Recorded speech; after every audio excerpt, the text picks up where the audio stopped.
हरिओम. मी सानिका विरा Shaunak, Parbhani city उपासना केंद्र.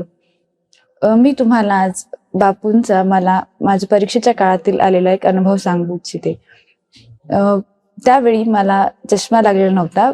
अभ्यासाच्या दरम्यान बराचसा डोक्यावर आणि डोळ्यांवर ताण पडलेला असल्यामुळे ते डोळे आणि डोक्यावर ते दुखत होते. दिनांक 7 डिसेंबर 2023 ला माझा ऑडिटिंगचा पेपर होता.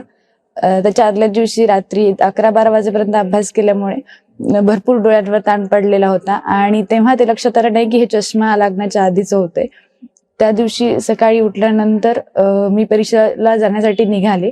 त्यानंतर त्या दिवशी माझा डावा डोळा थोडासा फडफडत होता, दुखतही होता की, आणि मला थोडीशी अंधारी आल्यासारखं होत होतं.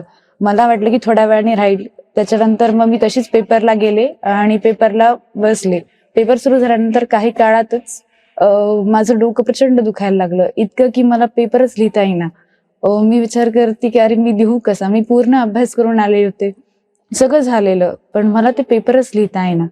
पण मग नंतर मग बाकी मला सगळं येत होतं पण मला उत्तर सुचत नव्हते. त्याच्यामुळे मी फक्त बापूंचा धावा करत होते. बापूंना म्हटलं, बापू मी पेपर लिहिते पण मला लिहिताच येत नाही, माझं डोकं प्रचंड दुखते, मला माझे हातच वळत नाहीत, तू माझ्यासोबत राहा, मला पेपर पूर्ण लिहायचा आहे. मी 6 महिन्यात जो अभ्यास केला तो मला या 3 तासात मांडायचा आहे. एक जरी विषय बॅक राहिला तरी रिझल्ट खराब होतो आणि त्याचा आपल्या CGPA रेटवर परिणाम होतो.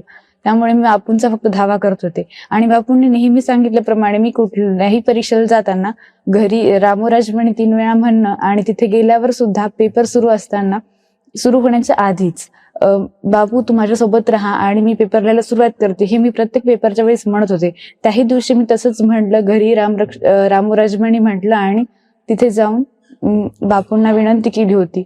त्यानंतर सुद्धा मला पेपर लिहिता येत नव्हता म्हणून मी फक्त जय श्रीराम जय श्रीराम फक्त रामाचं नामस्मरण घेत होते, कारण पुढचंही मला काही सुचत नव्हतं.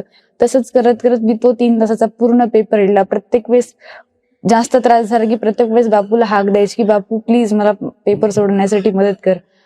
अशा रीतीने बापूंनी माझा पूर्ण पेपर लिहून घेतला. त्यांच्यामुळेच तो विषय मी क्लिअर पास झाले आणि चांगल्या मार्काने पास झाले आणि माझा रिझल्टही चांगला लागला. हरिओम. श्रीराम. अंबे.